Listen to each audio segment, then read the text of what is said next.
Hello everyone. इस session में अपन discuss करने वाले हैं जो डार्विन की थ्योरी है, थ्योरी ऑफ नेचुरल सिलेक्शन, या अपनी एक है कि डार्विनिज्म। तो आज का जो टॉपिक है अपना इवोल्यूशन के अकॉर्डिंग काफी इंपॉर्टेंट टॉपिक है। सेट के एग्जाम हो या फिर नेट के एग्जाम हो या फिर असिस्टेंट प्रोफेसर के एग्जाम हो, डार्विनिज्म और लेमार्किज्म से दोनों से एक एक क्वेश्चन अच्छे बनते हैं। लास्ट लेक्चर के अंदर अपन ने लेमार्क का पूरा कॉन्सेप्ट देखा था। यहाँ पे अपन डिस्कस करने वाले हैं डार्विनिज्म को।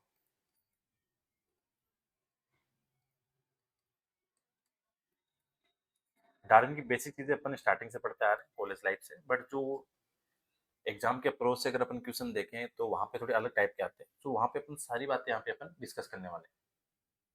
ठीक है, तो यहाँ से अपन जो भी इंपॉर्टेंट पॉइंट्स हैं उन सबको यहाँ पे अपन डिस्कस करने वाले हैं। देखो, डार्विन की अगर अपन बात करें तो यहाँ से जो नेचुरल सिलेक्शन हो गया, वेरिएशन हो गया, स्ट्रगल फॉर एग्जिस्टेंस हो गया, सर्वाइवल ऑफ फिटेस्ट हो गया, अडेप्टेशन हो गया, ठीक है, यहाँ से क्वेश्चन बनते हैं। सो देखो, सबसे पहले ये देखिए डार्विनिज्म है क्या चीज। सो डार्विन के द्वारा, चार्ल्स डार्विन के द्वारा जो भी कॉन्सेप्ट दिया गया उसे नाम क्या दे दिया, डार्विनिज्म। डार्विन की एक किताब थी, उस बुक का नाम था ओरिजिन ऑफ स्पीसीज। यहाँ से एग्जाम में क्वेश्चन बनते हैं, ओरिजिन ऑफ स्पीसीज कब पब्लिश हुई थी बुक? 1859 में, 1859। ये पॉइंट आपको स्पेसिफिकली ध्यान रखना है। तो डार्विनिज्म के जो भी पोस्टुलेट्स हैं, मेन जो कॉन्सेप्ट हैं, वो सारे के सारे हैं ओरिजिन ऑफ स्पीसीज बुक में। और ये बुक कब आई थी? 1859 में। डार्विन के अकॉर्डिंग क्या था? डार्विन ये मानता था कि जो प्री एग्जिस्टिंग हेरिटेबल वेरिएशन है, प्लस स्ट्रगल फॉर एग्जिस्टेंस है, प्लस डिफरेंशियल सर्वाइवल है, रिप्रोडक्शन है, उससे फिर नेचुरल सिलेक्शन और फिर इवोल्यूशन। तो यहाँ से सारी चीजें आगे रन करती है। डार्विन की एक और चीज ध्यान रखना, उसके पास एक शिप थी जिसमें बैठ के उसने ट्रेवल किया था। ठीक है, जहाँ से उसने फिर गैलापागोस आइलैंड है, वहां पे जाके उसकी जो भी ऑब्जर्वेशन थी, तो उस शिप का आपको नाम ध्यान रखना है। शिप का नाम क्या था?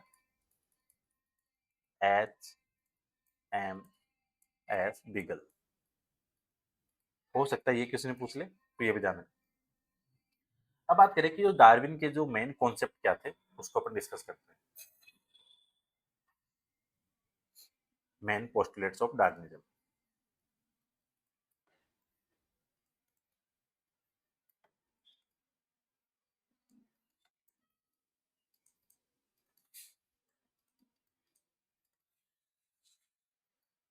देखो, डार्विन का पहला पॉइंट ये था, उसका मानना था कि ओवर प्रोडक्शन। ठीक है, अब ओवर प्रोडक्शन की बात क्या हो गई? ओवर प्रोडक्शन को आप सिंपली ऐसे समझो, ऑर्गेनिज्म जनरली अपने एनवायरनमेंट की जो कैरिंग कैपेसिटी है उससे ज्यादा ऑफस्प्रिंग प्रोड्यूस करता है। ठीक है, जैसे अगर एक ऑर्गेनिज्म बहुत सारे ऑफस्प्रिंग प्रोड्यूस करेगा तो वो सब सर्वाइव नहीं करते। हर एनिमल के पास में आपको ये समझना है कि उसके पास कैपेसिटी है प्रोड्यूस करने की हाई नंबर ऑफ ऑफस्प्रिंग। ठीक है, तो ये चीज यहाँ से ध्यान रखनी है। सो पहला पॉइंट उसका क्या था? Over production. सो हर एनिमल के पास में क्या है? ऑर्गेनिज्म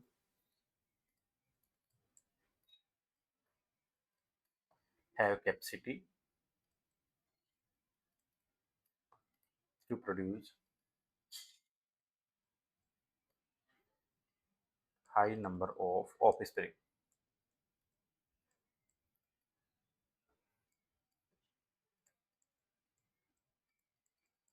ठीक है, तो पहला ध्यान रखना है क्या? Over production. कॉमन सी बात है, अगर ओवर प्रोडक्शन होगा तो उससे क्या होगा? कंपटीशन इंक्रीज होगा। ये पॉइंट भी आपको ध्यान रखना है। अगर ओवर प्रोडक्शन, कंपटीशन इंक्रीज, ये पॉइंट आपको ध्यान रखना है। क्योंकि एक तो अगर दो स्पीसीज और एक 200 स्पीसीज हो तो कॉमन सी बात है कंपटीशन तो इंक्रीज हो। सेकंड पॉइंट आता है उसका, स्ट्रगल फॉर एग्जिस्टेंस।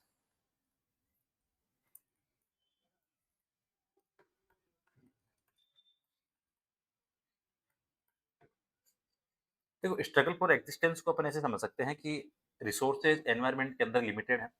जैसे आपका फूड हो गया, स्पेस हो गया, वाटर हो गया। ठीक है, इसलिए ऑर्गेनिज्म के बीच में क्या है? सर्वाइव के लिए कंपटीशन होता है। ठीक है, सो स्ट्रगल हो सकता है एनवायरनमेंट के अंदर, हो सकता है इंटर स्पीसीज हो, इंट्रा स्पीसीज हो, या फिर एनवायरमेंटल स्ट्रगल। सो स्ट्रगल किसके लिए होता है? For resources on limited resources.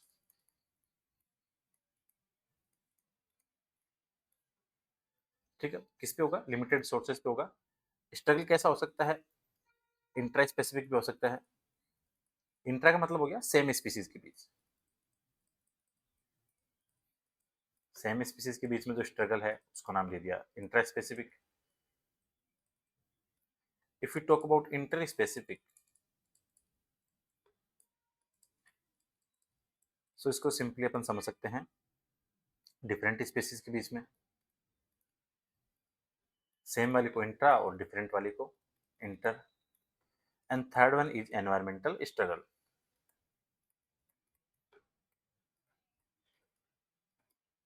Environment के अंदर भी अगर अनफेवरेबल कंडीशन आई, जैसे फ्लड आ गया, हाई टेम्परेचर हो गया, ड्राउट कंडीशन हो गई, तो ये स्ट्रगल होते हैं।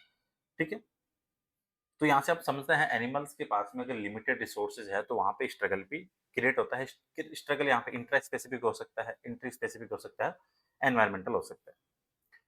थर्ड जो पोस्टुलेट था वो था इनका वेरिएशन।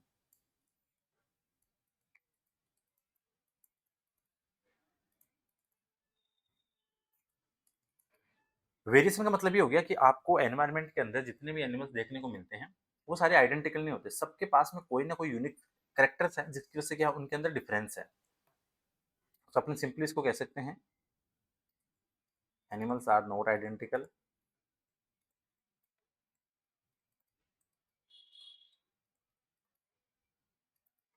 ठीक है। इस चीज को समझना है कि सारे एनिमल जो भी आप देखते हो, जैसे अगर आप 10 टाइप के डॉग देखते हो तो सारे के सारे डॉग तो सिमिलर होने से रहे, तो वहाँ पे क्या है, वेरिएशन है। ठीक है, ये चीज अपने को यहाँ से ध्यान रखनी है। So animals are not identical identical.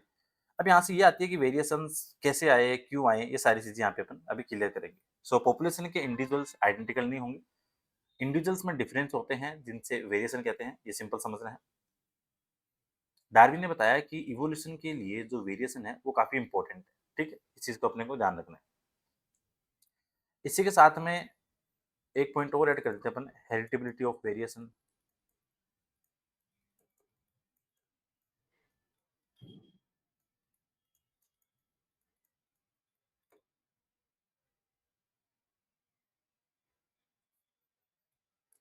इसको ऐसे समझ सकते हैं कि नेचुरल सिलेक्शन के लिए जो इंपॉर्टेंट वेरिएशन होते हैं वही हेरिटेबल होने चाहिए। ठीक है, मतलब पेरेंट्स से ऑफ स्प्रिंग में वही जाने चाहिए जो इवोल्यूशन के लिए, ठीक है, नेचुरल सिलेक्शन के लिए जो इंपॉर्टेंट है। तो यहाँ से ये चीज भी काफी इंपॉर्टेंट है, हेरिटेबिलिटी ऑफ वेरिएशन। तीन पोस्टलेट हो गए, चौथा पोस्टलेट था इनका वो था सर्वाइवल ऑफ फिटेस्ट, जिसको अपन बोल सकते हैं नेचुरल सिलेक्शन। इसको सर्वाइवल ऑफ फिटेस्ट की बात करें, देखो नेचर उसी को सेलेक्ट करता है जिसके अंदर बेटर कैपेबिलिटी है। ठीक है, एनिमल्स आपको 1000 देखने को मिलेंगे, 1000 स्पीसीज एक साथ जिंदा नहीं रहती, 1000 में से जिंदा सिर्फ वो रहेगी जो नेचर के अंदर हर चीज को डिफेंड करके आगे मूव करेगा। सो डेट मीन्स नेचर किसको अडेप्ट करता है, जो best adapted to prevailing environment.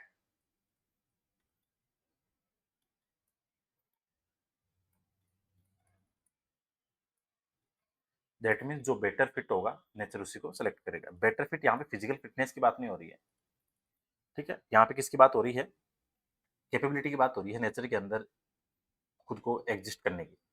तो फिटनेस का मतलब यहाँ पे होता है reproductive success, reproductive success.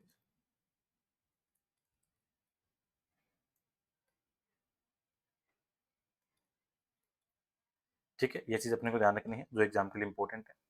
Survival of fittest का मतलब समझ में आ गया। फिटेस्ट का मतलब स्ट्रॉन्गेस्ट नहीं है, रिप्रोडक्टिव सक्सेस की बात हो रही है। यहाँ से डायरेक्ट क्वेश्चन बनता है कि फिटनेस का मतलब क्या है, तो रिप्रोडक्टिव सक्सेस। इसी के साथ में जो डार्विन का जो सेंट्रल मैकेनिज्म था वो था नेचुरल सिलेक्शन, उसी को आप सर्वाइवल टेस्ट बोलो या इसको नेचुरल सिलेक्शन के द्वारा भी कह सकते हैं। इसके अंदर जैसे आप प्रोसेस को समझो नेचुरल सिलेक्शन के लिए, जैसे वेरिएशन है, struggle for existence,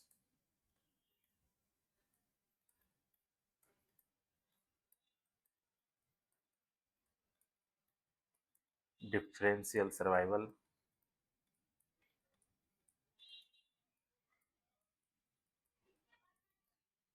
differential reproduction,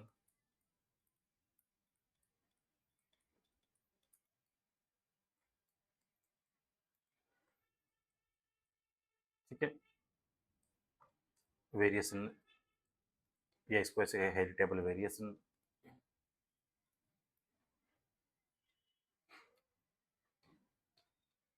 यहाँ से फिर क्या होगा, पॉपुलेशन चेंज ओवर जनरेशन, और फिर क्या होता है आपका इवोल्यूशन। तो ऐसे एक ये पाथवे चलता है पूरा इवोल्यूशन के लिए, जो नेचुरल सेक्शन में इसको अपन परफॉर्म करते हैं, दिखाते हैं। तो यहाँ से ये चीज़ मुझे समझनी है, चाहे आप नेचुरल सिलेक्शन बोलो या फिर सर्वाइवल ऑफ फिटेस्ट बोलो, दोनों चीज़ों को समझना है। ठीक है। इंडिविजुअल्स है जो मोर अडेप्टिव है, दैट मीन जो बेटर फिट है, जो लेस अडेप्टिव से ज़्यादा, वहाँ पे एनवायरनमेंट के अंदर नेचर के द्वारा उसी को सिलेक्ट किया जाएगा। ठीक है, उसी की जो प्रोजेनी है वो वहाँ पे नंबर ऑफ उसका ज़्यादा होगा। सो दैट मीन्स अगर फिटनेस की बात हो रही है तो रिप्रोडक्टिव सक्सेस की बात हो रही है यहाँ पे। तो ये बात हो गई। एक पॉइंट था इनका अगला, postulate origin of new species.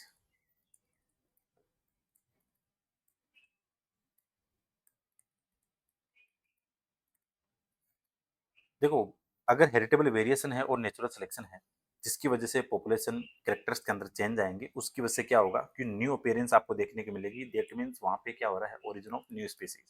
So simply कह सकते हैं heritable variation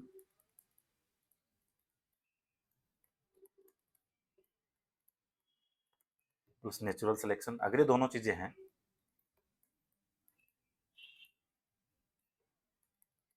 change in population,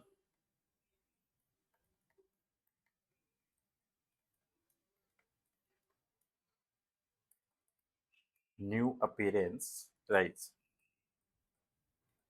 new appearance rise का मतलब क्या हो गया, ओरिजिन ऑफ न्यू स्पीसीज। तो ये चीज यहाँ से अपने को ध्यान रखनी है, जो एग्जाम के लिए इंपॉर्टेंट है। ठीक है, यहाँ से डायरेक्ट क्वेश्चन आता है। देखो, डार्विन का एक जो सबसे इंपॉर्टेंट एग्जाम्पल था जो उन्होंने समझाया था, कौन सा था वो एग्जाम्पल जो सबसे इंपॉर्टेंट था, जिसके द्वारा डार्विन ने सारी चीजें बताई, वो था डार्विन फिंचेज। जो गैलापागोस आइलैंड पे डार्विन गया था, वहां पे इन्होंने देखा कि गैलापागोस आइलैंड के ऊपर जो फिंचेज है, उन फिंचेज की बीक साइज में, बीक शेप में, फीडिंग हैबिट्स में डिफरेंस मिले, और जो डिफरेंट फूड रिसोर्सेज है उनके अकॉर्डिंग डिफरेंट फॉर्म है, वो वहां से क्या हुई, आगे चलती रही। सो वेरिएशन प्लस नेचुरल सिलेक्शन, उसकी वजह से क्या होता है, डाइवर्जेंस होता है। ये चीज ध्यान रखना। डार्विन ने जो फिंचेस देखी जब गैलापागोस आइलैंड पे गए, तो उन्होंने क्या देखा कि जो भी रिलेटेड ऑर्गेनिज्म है डिफरेंट आइलैंड पर, उन सब में डिफरेंस है। डिफरेंट आइलैंड पे जो भी रिलेटेड एनिमल्स ऑर्गेनिज्म है, उन सब में डिफरेंस है। ठीक है, सो इस चीज को यहाँ से ध्यान रखना। ये बात होगी किसकी, डार्विन की। अब डार्विन के साथ में आपको दो तीन चीजें और समझनी है जिसका डार्विन पे इन्फ्लुएंस था। ठीक है, जैसे एक नाम आता है प्रिंसिपल ऑफ पॉपुलेशन, इस कॉन्सेप्ट का ध्यान रखना, प्रिंसिपल ऑफ पॉपुलेशन। पहला पॉइंट आपको ये ध्यान रखना है, किसने दिया था, ये दिया था आपके थॉमस माल्थस ने। एग्जाम में डायरेक्ट क्वेश्चन आता है कि प्रिंसिपल ऑफ पॉपुलेशन किसने दिया था, किसने दिया, थॉमस माल्थस। देखो, डार्विन की जो थिंकिंग थी, ठीक है, और थॉमस माल्थस की जो बुक थी, उसकी थिंकिंग पे इस बुक का काफी इफेक्ट था। इस बुक का नाम था an essay on the principle of population, इसका इन्फ्लुएंस था। माल्थस का आइडिया क्या था कि पॉपुलेशन इंक्रीज होगी faster than available resources. Malthus का मानना क्या था, पॉपुलेशन टेंड्स टू इंक्रीज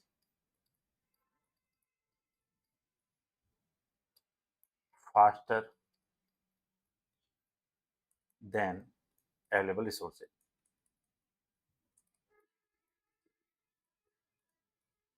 तो सिंपल सी बात होगी, अगर लिमिटेड रिसोर्सेज, कंपटीशन होगा तो स्ट्रगल फॉर एग्जिस्टेंस, तो घूम फिर के बात आ गई डार्विन वाली। एक इन पे और था जो इन्फ्लुएंस था, वो था प्रिंसिपल ऑफ इकोलॉजी। बुक का नाम ध्यान रखना, प्रिंसिपल ऑफ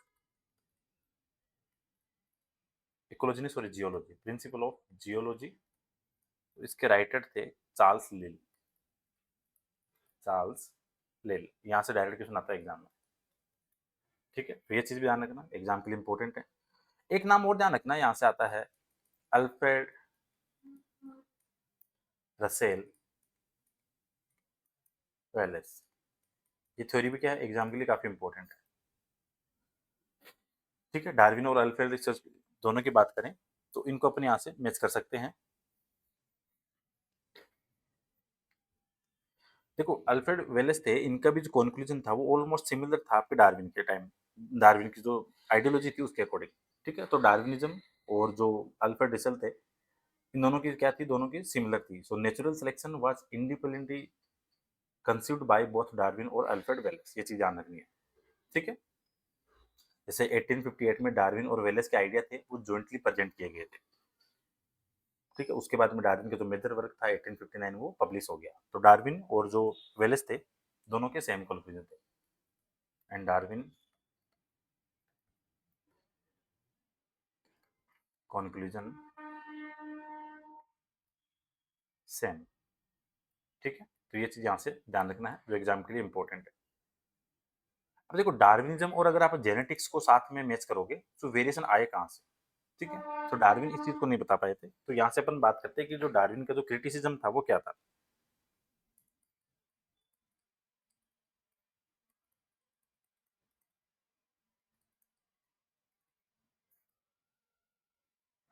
देखो एक तो वो क्या हुआ, cause, origin and inheritance of variation नहीं बता पाए। उन्होंने ये बताया वेरिएशन है, बट आए कहाँ से वो नहीं बता पाए। कैन नॉट एक्सप्लेन, ये उस टाइम एक्सप्लेन नहीं किए जा सके थे। उन्होंने बताया कि सर्वाइवल ऑफ फिटेस्ट है, बट ये नहीं बताया कि सर्वाइवल ऑफ फिटेस्ट अराइवल उसका आया कहाँ से। सो अनेबल टू एक्सप्लेन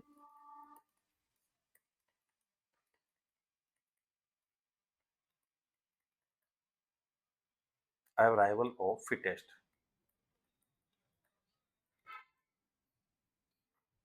अब जैसे कुछ वेरिएशन यूजफुल होते हैं और कुछ हार्मफुल होते हैं, तो वो ये नहीं बता पाए, तो इसके बारे में नहीं बता पाते। So Darwin was unable to explain why in population only few individual develop useful variation और other harmful variation. So not explain harmful and useful variation concept.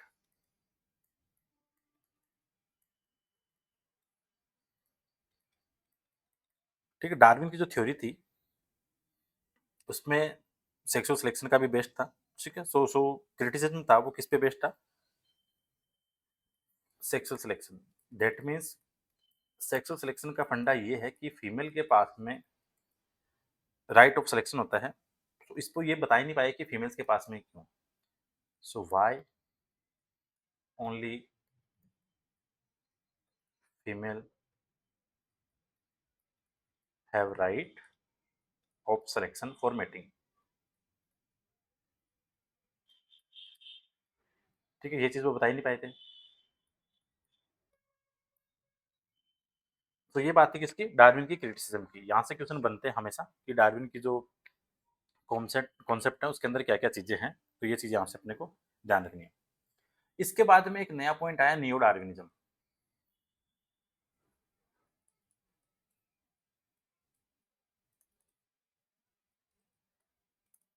Neo Darwinism जिसको अपन कह सकते हैं modern synthetic theory of evolution.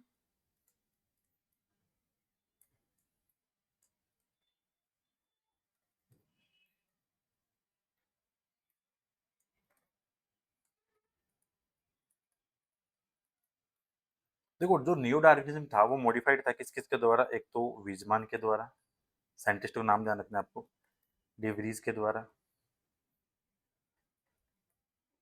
स्टेबिन्स के द्वारा, ठीक है, सेवल right के द्वारा,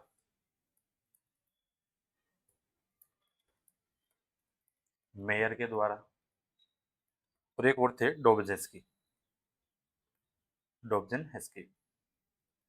तो ये सारे इन सब का जो कॉन्सेप्ट था उसी का मॉडिफाइड वर्जन था किसका, न्यू डार्विनिज्म। न्यू डार्विनिज्म क्या कहता है, एक तो rapid multiplication,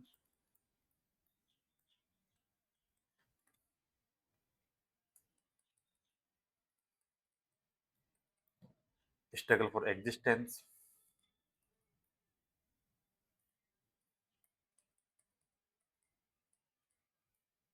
plus resources, limited resources,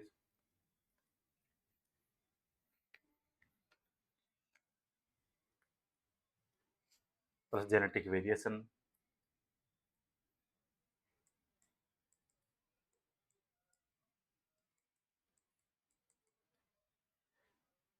ठीक है, जेनेटिक वेरिएशन के अंदर आपके जेनेटिक ड्रिफ्ट भी आएगा, plus natural selection, plus isolation.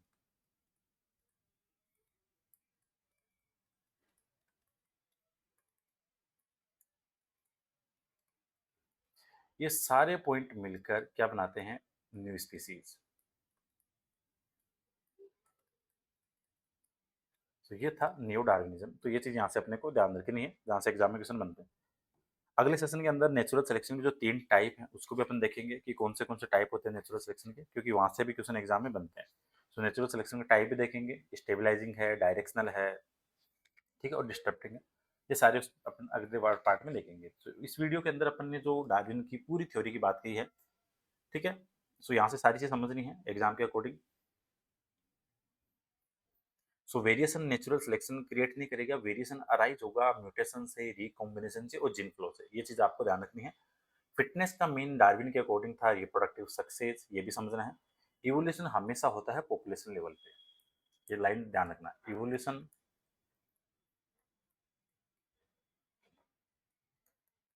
Occur at population level,